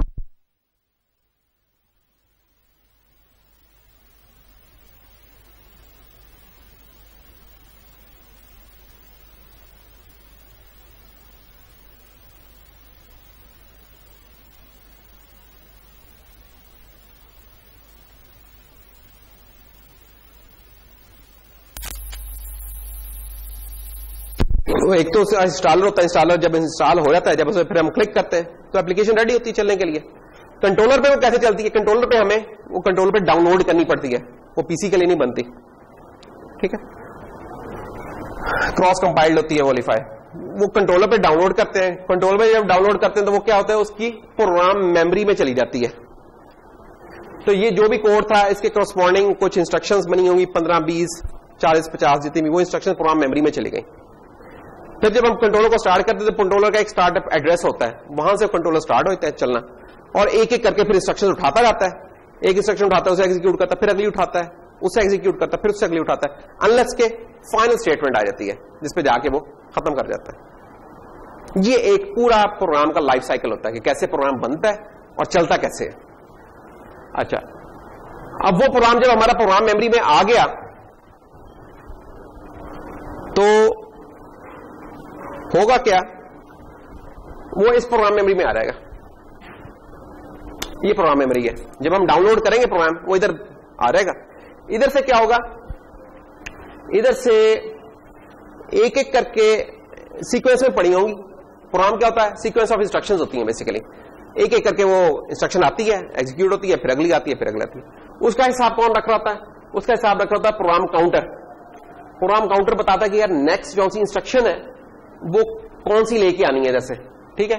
ये प्रोग्राम काउंटर पड़ा हुआ है, ये प्रोग्राम काउंटर हिसाब रख रहा है कि इस वक्त हम कौन सी इंस्ट्रक्शन एग्जीक्यूट कर रहे हैं, लाइन 1 कर रहे हैं, लाइन 2 कर रहे हैं, 3 कर रहे हैं, 4 कर रहे हैं, कौन सी कर रहे हैं। इसके पास हमेशा उससे अगली का एड्रेस पड़ा होता है। प्रोग्राम काउंटर पास हमेशा जो नेक्स्ट इंस्ट्रक्शन एग्जीक्यूट होनी है उसका एड्रेस इसके पास पड़ा होता है। जो एग्जीक्यूट हो रही है वो तो उधर एग्जीक्यूट हो रही है, उसका नहीं, उससे अगली का। तो अगर लेट से अगर ये इंस्ट्रक्शन एग्जीक्यूट हो रही है तो प्रोग्राम काउंटर में इसका एड्रेस पड़ा होगा, ये हो रही है तो इससे अगले का होगा। तो होता क्या, फिर प्रोग्राम काउंटर बताता है कि भाई अब मेमोरी से ये वाली इंस्ट्रक्शन ले आओ। वो इंस्ट्रक्शन जब ले आता है तो लेके कहां जाता है वो इंस्ट्रक्शन, उस इंस्ट्रक्शन को उठा के आपका इंस्ट्रक्शन डिकोडर होता है। ये इंस्ट्रक्शन डिकोडर क्या करता है, इंस्ट्रक्शन डिकोडर बैठ के उसका पोस्टमार्टम सा करता है कि यार इसे ऑपरेशन कौन सा परफॉर्म होना है और इसे किन ऑपरेंड्स के ऊपर परफॉर्म होता है, ठीक है ना। अब ये देखें ऑपरेशन कौन सा परफॉर्म हो रहा है, सब्ट्रैक्शन का, किन के ऊपर परफॉर्म हो रहा है, ए और बी के ऊपर। रिजल्ट कहां जा रहा है, डेस्टिनेशन क्या है, सी है। अब ये छुपी हुई इंफॉर्मेशन, ये तो मैं सी के लिखा है, लेकिन इसका जो असेंबली का कोड होगा वो शायद इस तरीके से होगा, सब सी ए बी इस तरीके से लिखा हुआ होगा। तो इंस्ट्रक्शन डिकोडर क्या करेगा, ये भी डिसाइड कर लेगा अच्छा सब्ट्रैक्टर है, तो एक कंट्रोल लाइन से क्या करेगा, इस ALU को बताएगा, इस ALU भाई को कि भाई आपने एडिशन नहीं करनी, मल्टीप्लिकेशन नहीं करनी, सब्ट्रैक्शन करनी है। तो सब्ट्रैक्शन की कंट्रोल लाइन को अनेबल कर देगा, एक बात। दूसरा ये क्या करेगा, ये जो ऑपरेंड्स है इनको मेमोरी से उठा के लोड करके रजिस्टर में लेके आएगा, ठीक है। इस वक्त तो मैंने क्या किया, यहां मैंने ये जो ऑपरेंड्स लिखे हुए ना, ये मैंने मेमोरी ऑपरेंड्स लिखे हुए हैं, देख रहे हैं ABC इस तरह के नाम दिए, ये मेमोरी के ऑपरेंड्स हैं। जिस कंट्रोल पे हमने काम करना है ना, इसके अंदर जो इंस्ट्रक्शन चलती हैं वो रजिस्टर ऑपरेंड्स पे चलती है, मेमोरी ऑपरेंड्स पे नहीं चलती। तो रजिस्टर ऑपरेंड्स वो किस तरह के हो रहेंगे, वो हो रहेंगे लेट से R2, R0, R1। तो क्या करेगा बेसिकली, अब ये जो रजिस्टर मेंशन किए हुए ना वो रजिस्टर फाइल में से जाएगा। रजिस्टर फाइल हमारी आगे किधर गई, पीछे गई, एक मिनट, रजिस्टर फाइल कहां गई जनाब,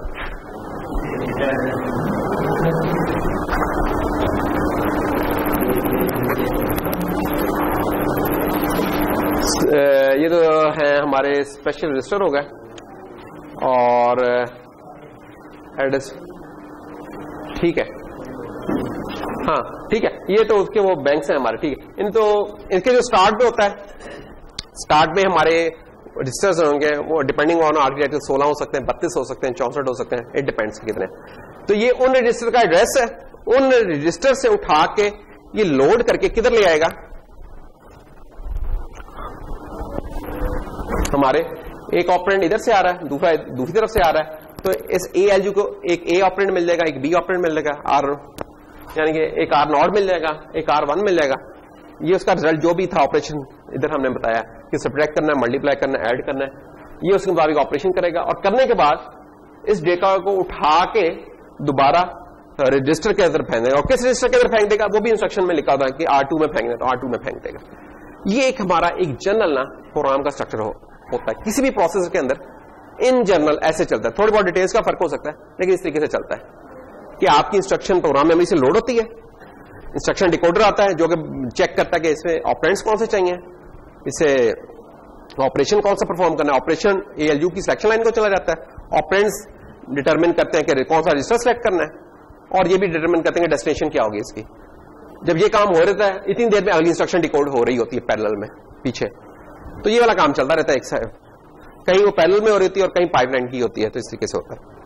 तो एनीवेज ये एक जनरल साइकिल होता है हमारे प्रोग्राम का चलने का। अगर हम उस प्रोग्राम को ज़हन में रखें तो हम फिर इजीली रिकॉग्नाइज कर सकते हैं कि इस आर्किटेक्चर डायग्राम के अंदर वो वाली चीजें कहां कहां पड़ी हुई हैं कि यार प्रोग्राम मेमोरी यहां पड़ी हुई है, ये प्रोग्राम काउंटर जो कि इसका रिकॉर्ड रख रहा है, ठीक है।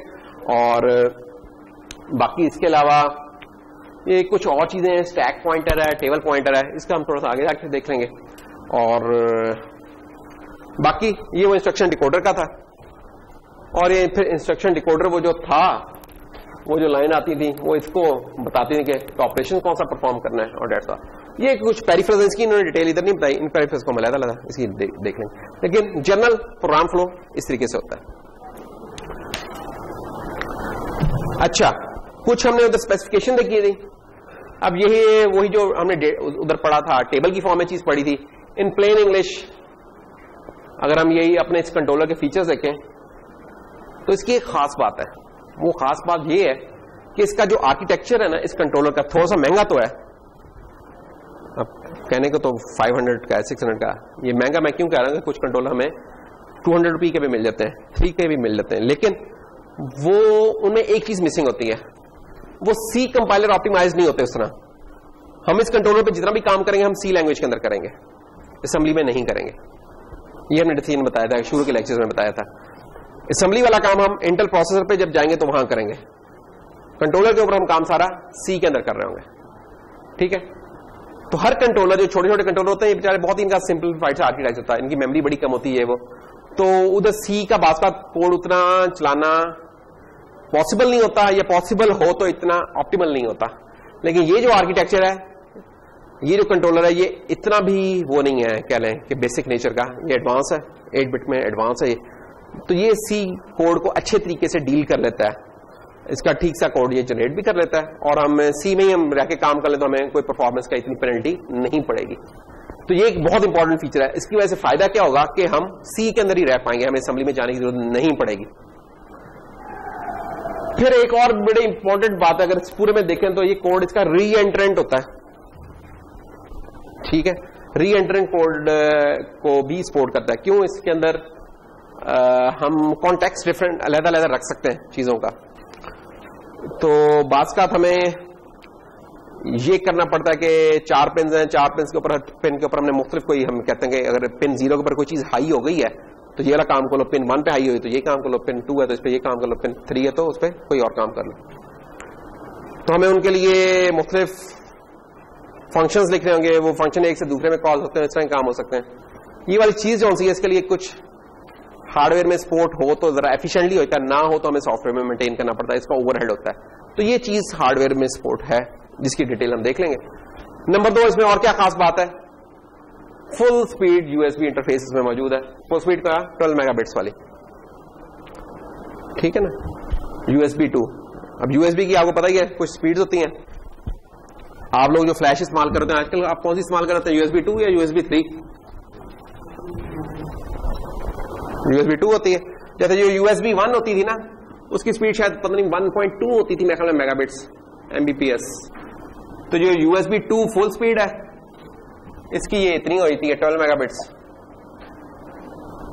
और जो USB 2 हाई स्पीड होती है उसकी होती है 480 मेगाबिट्स पर सेकेंड, और जो USB 3 है उसकी होती है 4.8 gigabits per second, I think, हाँ इतनी है। और USB जो 3.1 है, जो USB-C भी कहलाती है, जो एक नया कनेक्टर होता है जो नए मोबाइल फोन्स में कुछ देखा है, उसकी इससे भी थोड़ी सी ज्यादा होती है। और फिर कुछ पावर के भी कुछ होते हैं खाते।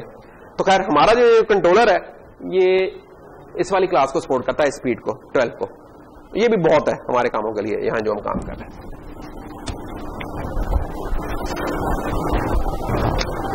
और इसका एक और फायदा है कि हम इस पोर्ट के थ्रू ना इसको प्रोग्राम भी कर सकते हैं और इसके थ्रू ही से पावर अप भी कर सकते हैं। तो हमें अलग से सप्लाई नहीं लगानी पड़ती, अलग से प्रोग्रामर भी नहीं लगाना पड़ता अगर हमने वो चीज कैपेबिलिटी डाली हुई। तो ये बड़ा फायदा है इसका, सिंप्लीफाइड होती हैं चीजें। रैम इसकी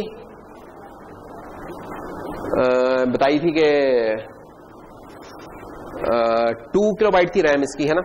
तो उसमें डुअल पोर्ट वाली 1 किलोबाइट है और जनरल पर्पस जो रैम है वो भी 1 किलोबाइट है। फुल स्पीड ट्रांससीवर, ये यूएसबी वाली की बात हो गई। 16 पॉइंट स्ट्रीमिंग पोर्ट है, स्ट्रीमिंग पोर्ट हम देखेंगे आगे आगे। पुल अप रजिस्टर बाहर लगाने नहीं पड़ते, अंदर है उनकी सपोर्ट। और इसकी परफॉर्मेंस अब देखो एक चीज आई है डिफरेंट। पहले टेबल में 12 मिनट्स बताया था, इधर 12 मिनट्स भी बताया और एक और भी चीज भी लिख दी है 48 मेगाहर्ट्ज। तो 48 मेगाहर्ट्ज पे जब चलाते हैं इसे तो इसकी परफॉर्मेंस 12 मिनट्स होती है। कुछ स्पेशल फीचर्स हैं इसके, वो क्या 1 लाख या 0.1 मिलियन टाइम्स हम इसमें प्रोग्राम लिख सकते हैं, उड़ा सकते हैं, फिर लिख सकते हैं, फिर उड़ा सकते हैं। तो आप लोग जब काम करेंगे तो शुरू में तो आप बहुत दफा किया करेंगे, लेकिन कितना कर लेंगे? दिन में 20 दफा प्रोग्राम कर लेंगे, 100 दफा कर लेंगे। अगर आप हर रोज 100 दफा प्रोग्राम करें और साल में कितने बन जाएगा ये 36,000। तो शुरू में तो आप ज्यादा करोगे, उसके बाद तो फिर बात का एक प्रोग्राम भी आपने डाल दिया तो चलता रहता है। तो क्या ये इतने रीड राइट साइकिल सपोर्ट करता है। उसके बाद फिर गारंटी नहीं होती कि ये चीज फ्लैश उस तरीके से काम करेगी कि नहीं करेगी। EEPROM 1 मिलियन टाइम्स है, क्योंकि प्रोग्राम होना है का साइकिल तो कम होता है, लेकिन चीज के ऑन होके ऑफ होके ऑन होने के साइकिल ज्यादा होते हैं, तो उधर ज्यादा रिक्वायरमेंट है। तो वो 1 मिलियन टाइम्स है, 10 टाइम्स ज्यादा।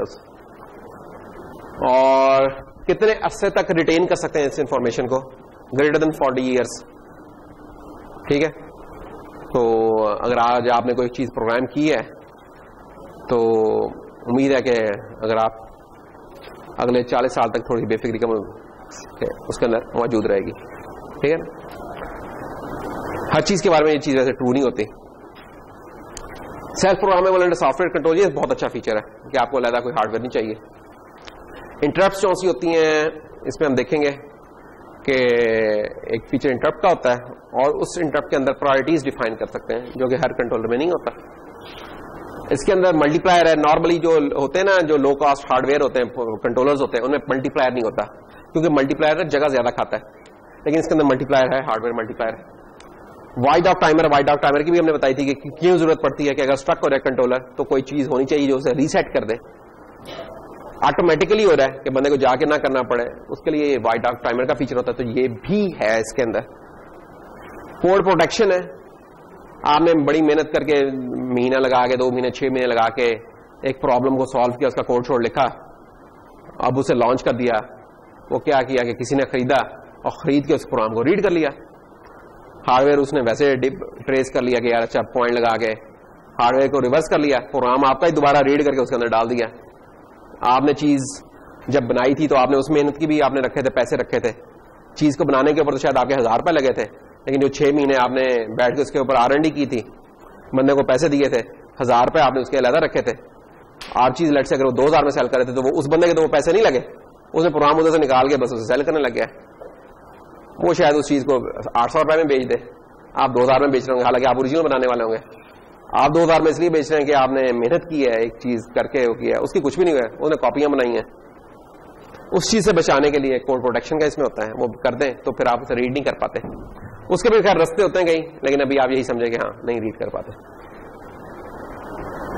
सिंगल सप्लाई 5 वोल्ट, बात का कुछ चीजों को चाहिए होता है कि डुअल सप्लाई चाहिए होती है। आपने ओपैम्प्स वगैरह देखे होंगे, किसी को प्लस और माइनस दोनों चाहिए होते हैं, वो एक जरा अखबारी सी एक होती है। ये सिंगल सप्लाई से चल जाएगा बेचारा। इंसर्कट डिबगर है, आप इसे लगाएं जनाब, और वो ऑन चिप नहीं है, वो उसको अलग से लगाना पड़ता है, लेकिन 2 पिन्स होती हैं जो कंट्रोलर की इस्तेमाल होती हैं, वो आप लगाएं तो आप इसके अंदर ब्रेक पॉइंट वगैरह लगा के डिबगिंग कर सकते हो। ये बहुत बड़ा फीचर होता है कि आप डिबगिंग कर सकें। ऑपरेटिंग वोल्टेज वगैरह खराब बहुत थी। तो ये कुछ और इसके स्पेशल फीचर्स थे। अच्छा, जो हम प्रोग्रामिंग उसमें कर रहे होते थे प्रोग्रामिंग की क्लासेस में, उसके अंदर हमने कभी ये नहीं सोचा था कि इस चीज की डायमेंशन क्या है, पिने क्या है या कुछ और। सिर्फ प्रोग्रामिंग में हमने वेरिएबल्स बनाए, उनको लिखवा दिया, अल्लाह खैर सला। इस कोर्स के अंदर जो हम प्रोग्रामिंग कर रहे हैं, ये वो प्रोग्रामिंग है कि जिसने किसी डिवाइस को, जिस डिवाइस के ऊपर चल रहे हैं उस डिवाइस ने आपके एक्चुअल रियल वर्ल्ड के साथ इंटरेक्ट करना है। और रियल वर्ल्ड एक फिजिकल वर्ल्ड जो है उसके थ्रू उसको वो किसी कोई लाइंस के थ्रू ही इंटरेक्ट कर रहा होगा। वो प्रोग्राम आपका इसके अंदर चल रहा होगा, वो फिर डिवाइड करेगा कि इस पिन के ऊपर क्या वैल्यू हो रहा है, इस पे क्या हो रहा है, इस पे क्या वैल्यू हो रहा है। ठीक है, अब ये चिप जिस जगह के ऊपर लगेगी उस जगह की कुछ लिमिटेशंस होंगी। फॉर एग्जांपल, अगर मैंने इसको इस कंट्रोलर मल्टीमीडिया के अंदर लगाना है तो इतनी की जगह शायद अवेलेबल हो रहा है। अगर मैंने इसको किसी पंखे में लगाना है तो जगह शायद थोड़ी सी स्लिम हो रहा है। ठीक है, और अगर इसको मैंने स्विच बोर्ड में लगाना है तो जगह और भी कम हो रहेगी। तो जैसे जैसे जगह कम या ज्यादा हो रही है उस हिसाब से हमारी चॉइसेस चेंज होती हैं, पैकेज की चॉइस हम चेंज कर रहे हैं। तो हमें पैकेज की चॉइस उस हिसाब से लेनी पड़ेगी। अच्छा, पैकेज की जब हमने चॉइस ले ली तो मैंने अभी जैसे इसका भी था कि इसका ये डिप पैकेज था, एक यूएफएन पैकेज था और एक फ्लैट पैकेज था। तो उसके अंदर अगर नंबर ऑफ पेन सेम है तो उन पेन्स की फंक्शनलिटी सेम होगी अलबत्ता। ठीक है, किसी पैकेज में ये पेन शायद इधर होगी तो डिप वाले पैकेज में शायद ये यहां आई हुई है। इसमें तो चारों तरफ चल रही है जो फ्लैट क्वाड पैकेज है, और डिप पैकेज में सिर्फ लेफ्ट और राइट होता है। तो ये पेन यहां ही हो सकता है, यहां, लेकिन फंक्शनलिटी सेम होगी। लेकिन जब बाहर आप सोल्ड कर रहे हैं तो तब आपको ध्यान रखना होगा यार कौन सी पेन किस जगह पर जा रही है। तो इसलिए हमें पता होना चाहिए जब भी हम कंट्रोल पे काम करें, पहले जब भी हमें चलाना है कि यार इसकी पिन डिस्क्रिप्शन क्या है। ये नहीं कि उसका रटा मारना कुछ और, जस्ट आपको पता होना चाहिए कि यार इसका सप्लाई से कहां से मिल रही है, ग्राउंड कहां होना है। ये तो बेसिक कुछ चीजें हैं जिससे इसने ऑन होना है, बाकी चीजें तो बाद में चलेंगी, पहले तो हमने इसे ऑन करना है। तो वो हमें पता होना चाहिए कि यार चीजें क्या है। तो जनाब ये देखें तो हम इसकी पिन नंबर 11 और 32 के ऊपर हम 5 वोल्ट दे देंगे और VSS इसको ग्राउंड कर देंगे। ठीक है, साथ अगर बिल्ट इन क्रिस्टल यूज का करें तो ठीक, तो हमें चलाएं तो ये चल पड़ेगा। बाकी फीचर्स तो इसके अलावा जो कि हम इस्तेमाल करेंगे, लेकिन ऑन हम करने के काबिल हो जाएंगे इसे जब हम इस तरीके से करेक्शन करें। तो इसके लिए हमें पता होना चाहिए कि यार हमने इसे कहां देने हैं। जब हमने आपने लॉजिक गेट्स इस्तेमाल किए तो आपने तो देखा था कि आप कौन सी पिन ग्राउंड होती है, 7 पिन ग्राउंड होती है ना, और सप्लाई किस पे देते थे, सप्लाई 1 पे देते थे और ग्राउंड 7 को करते थे। तो बस तो उधर वो पता था, इधर भी इतना ही फिर हमें पता होना चाहिए कि क्या है। तो ये आप जब डेटा शीट उतारते हैं तो ये उधर इंफॉर्मेशन दी हुई होती है। इसमें जो याद रखने की बात है वो ये कि एक पिन के ऊपर ना मल्टीपल फीचर्स इन्होंने ना मल्टीप्लेक्स किए हुए हैं। यही डिजिटल पिन फीचर भी सपोर्ट करती है और वही पिन एनालॉग फीचर भी सपोर्ट करती है और वही पिन क्लॉक भी ले सकती है, दे सकती है, इस तरह काम कर सकती है। तो एक पिन मल्टीपल फंक्शंस परफॉर्म करती है। वजह उसकी क्या है, ताकि अगर हम हर एक फीचर को एक पिन पे करेंगे तो ये 40 पिन की बजाय शायद 100 पिन का बन जाए, इसकी कॉस्ट बढ़ जाएगी, बाकी काम बढ़ेंगे। और होता यह है कि इन जनरल जब भी आप कंट्रोलर इस्तेमाल करते हैं आप उसके सब फीचर्स नहीं इस्तेमाल कर रहे थे, आप उसका सबसेट इस्तेमाल कर रहे थे। तो जब आप शायद इसका ये वाला फीचर इस्तेमाल करें तो शायद इस फीचर को इस्तेमाल ना कर रहे हो, और करना भी हो तो शायद उसको किसी और पिन पे शायद आप इस्तेमाल कर लें जाके। इस तरीके से होता है। तो इसलिए हम इनको मल्टीप्लेक्स हमें ये मिल रहे होते हैं। इससे होता क्या है कि आपका पैकेज साइज छोटा हो जाता है, कॉस्ट भी कम होती है। तो ये वही जो माइक्रो कंट्रोलर था, ये एक उसकी अब पहले तो हमने आर्किटेक्चर की एक डिटेल डायग्राम देखी थी, ये अब उसकी एक फंक्शनल डायग्राम है पूरी। क्या है, प्रोसेसर, और उसके साथ हमने क्या शो किया, program memory, data memory, IO ports और सपोर्ट डिवाइसेस। प्रोग्राम मेमोरी को हमने डिस्कस कर लिया, डेटा को डिस्कस कर लिया, आईओ पोर्ट्स को भी किया हुआ है। सपोर्ट डिवाइसेस कौन से थे, सीसीपी मॉड्यूल या वाइड डॉग टाइमर था या सीरियल इंटरफेसेस थे, वो सपोर्ट डिवाइसेस में आ जाएंगे आपके। तो इन जनरल कोई कहता है यार क्या ब्लॉक्स होंगे, तो आप इस तरीके से ब्लॉक्स बना सकते हैं। किसी भी कंट्रोलर के लिए ये बात ट्रू होगी। एक चीज का लेकिन ध्यान रखना है, अगर मैं आपसे यहां ये सवाल पूछूं कि आर्किटेक्चर कौन सा है इस वक्त, मेमोरी आर्किटेक्चर कौन सा, हार्वर्ड है क्या वॉन न्यूमैन है? तो ये एक हमने चीज पढ़ी थी कि हार्वर्ड आर्किटेक्चर हो सकता है, वॉन न्यूमैन हो सकता है। वॉन न्यूमैन आर्किटेक्चर क्या होता है, जिसमें एक ही मेमोरी यूज होती है कोड के लिए भी और डेटा के लिए भी। और हार्वर्ड होता है जिसमें कोड के लिए अलग मेमोरी होती है और डेटा के लिए अलग होती है। तो इसमें आप देख सकते हो तो अलग अलग है, तो देखते ही आइडिया हो जाना चाहिए कि हार्वर्ड आर्किटेक्चर है। वो एक जनरलाइज था। पिक 18 के अंदर थोड़ा सा अब हम के हिसाब से डिटेल्स को निकालते हुए मोटे मोटे ब्लॉक्स देखें तो क्या है, ये नजर आ रहे हैं आपको कि रजिस्टर्स, बैंक रजिस्टर, एफएसआर जो आपने उधर देखे थे जिसकी हम बात कर रहे थे, एफएसआर 1, 2 और इस तरह से, ALU, working register, instruction decoder, ये सारी चीजें हमने देखी थी उधर। यहां अब उस तरह आर्किटेक्चर डायग्राम तो नहीं है, ये एक फंक्शनैलिटी के साथ एक बनाई हुई एक जनरल फंक्शनल डायग्राम और इसका कंट्रोल यूनिट और मेमोरी के साथ हमने दिखा दिया इसका interface. Plus power, ground, clock, ये 3 चीजें चाहिए होंगी इसे चलने के लिए, फर्स्ट बूटअप के लिए। और रीसेट के लिए भी एक होते हैं कि लो कर दें या हाई कर, डिपेंड करता है कि वो नॉर्मली लो के ऊपर रीसेट हो रहा है कि हाई पे आ रहा है। इंटरप्ट्स हैं इसमें, जो एक बाकी चीजें जनरलाइज बताई हुई हैं। जो कुछ स्पेसिफिक इंफॉर्मेशन दी हुई है ये कि एड्रेस बस 21 बिट की है, डेटा बस 16 बिट की है, 12 बिट की, 8 बिट की। इन चीजों को डिसाइफर करने के इनका मतलब क्या है, क्यों जी?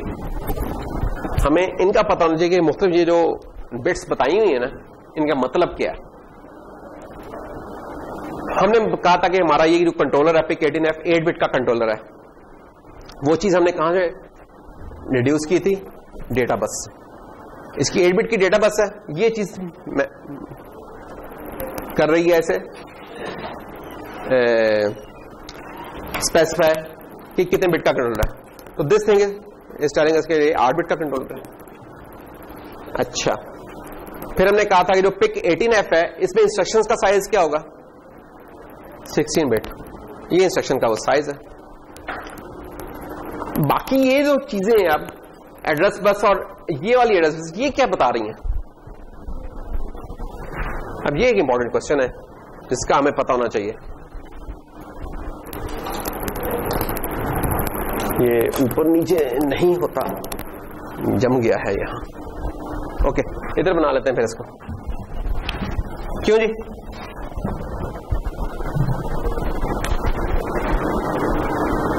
देखें, प्रोग्राम मेमोरी, सीपीयू आपका, डेटा मेमोरी, उधर तो एक तरफ बनाया, मैंने इनको जरा एक तरफ बना दिया, एक तरफ बना दिया। अच्छा, इस प्रोग्राम मेमोरी में ये हमने एक दफा पहले भी ब्रीफली डिस्कस किया था। हम कह रहे हैं इस प्रोग्राम मेमोरी की हर लाइन जौन सी है, ये जो हर लाइन है इसकी विड्थ कितनी है, 16 बिट प्रोग्राम मेमोरी है। इसका मतलब इसमें एक सीक्वेंस ऑफ इंस्ट्रक्शन पड़ा, हर इंस्ट्रक्शन की विड्थ कितनी है, 16 बिट। इस तरह की कितनी इंस्ट्रक्शन इसमें आ सकती हैं maximum, that is determined by the size of the it's address bus. Address bus का साइज कितना है, 21 बिट। इसका मतलब हुआ कि 2 की पावर 21 इतनी इंस्ट्रक्शंस मैक्सिमम आ सकती हैं इसके अंदर। तो 2 की पावर 21 कितनी बनती है वैसे बाय द वे? 2 की पावर 10 तो होता है आपका 1 किलोबाइट, 2 की पावर 16 होता है आपका 64 किलोबाइट, है ना? तो 2 की पावर जो 20 होता है वो होता है मेरे ख्याल में 1 मेगा बाइट, और 2 की पावर 21 हो जाएगा, फिर उसको डबल कर लें तो 2 मेगाबाइट। तो ये चीज बता रही है कि इसमें 2 मेगा हो सकती हैं इंस्ट्रक्शंस, एड्रेसेस 2 मेगा। तो हर लाइन ये एड्रेस है इसका 0, 1, 2, 3, 4, हर एड्रेस के ऊपर 2 बाइट्स पड़ेंगे। तो इतने हो सकते हैं। इसका मतलब है कि आपकी मेमोरी मैक्सिमम यहां तक जा सकती है, इससे कम तो हो सकती है लेकिन इससे ज्यादा जा नहीं सकती। चाहे हम रख भी दें वो एड्रेस नहीं कर पाएगी, क्योंकि हमारे पास एड्रेस लाइंस इतनी हैं। डेटा के ऊपर आ रहे हैं, डेटा के ऊपर क्या हालात हैं? डेटा के ऊपर हम कह रहे हैं कि हर लाइन की विड्थ कितनी है, 8 बिट, जिसकी वजह से 8 बिट का आर्किटेक्चर भी इसी वजह से बना था। यह चीज ने डिटरमिन किया था कि 8 बिट के अंदर हम किस फैमिली में काम कर रहे हैं, पिक 18 पे। यह चीज डिटरमिन कर रही है कि कितने बिट का आर्किटेक्चर है जी, 8 बिट का आर्किटेक्चर, ये वो चीज है। अच्छा, अब इतने इस तरह के 8 बिट की ये डेटा लाइंस कितनी हो सकती हैं, 12 बिट एड्रेस बस है। तो इसका मतलब है कि 2 की पावर 12, तो 2 की पावर 12 कितना हो जाएगा, 2 की पावर 10 हो गया 1 के, 11, 2 की पावर 11 हो जाएगा 2 के, और 2 की पावर 12 हो जाएगा 4 के। तो मैक्सिमम पिक 18F फैमिली में, ये हम अपने कंट्रोलर की बात नहीं कर रहे, PIC18F फैमिली मैक्सिमम इतनी इंस्ट्रक्शंस सपोर्ट कर सकती है और मैक्सिमम 4 किलोबाइट रैम सपोर्ट कर सकती है मैक्सिमम, ये फैमिली। कंट्रोलर नहीं, कंट्रोलर का भी हम देख लेते हैं कंट्रोलर कितना कर रहा है, लेकिन ये फैमिली इतना सपोर्ट कर सकती है by the virtue of these sizes of the address bus.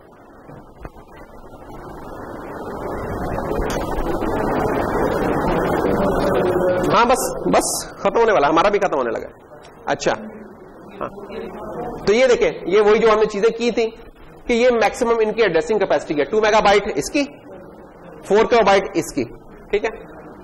बाकी तो ये डिटेल्स थी, ये PIC18F फैमिली की थी कहानी। अगर अब हम जूम अपने कंट्रोलर की बात करें, हमारा कंट्रोलर इन एक्चुअल कितनी सपोर्ट कर रहा है इस रेंज के अंदर, हमारा कंट्रोलर जो सपोर्ट कर रहा है वो 4 किलोबाइट मेमोरी सपोर्ट कर रहा है, जो कि ये फैमिली कर सकती है। इसी फैमिली में कुछ और जो महंगे कंट्रोलर है 4 किलोबाइट तक भी सपोर्ट करते हैं। ये जो कंट्रोलर हम जिस पे काम करें ये 2 किलोबाइट सपोर्ट करता है 4 की बजाय, और ये 2 मेगाबाइट प्रोग्राम मेमोरी सपोर्ट नहीं करता, ये 32 किलोबाइट सपोर्ट करता है सिंपल।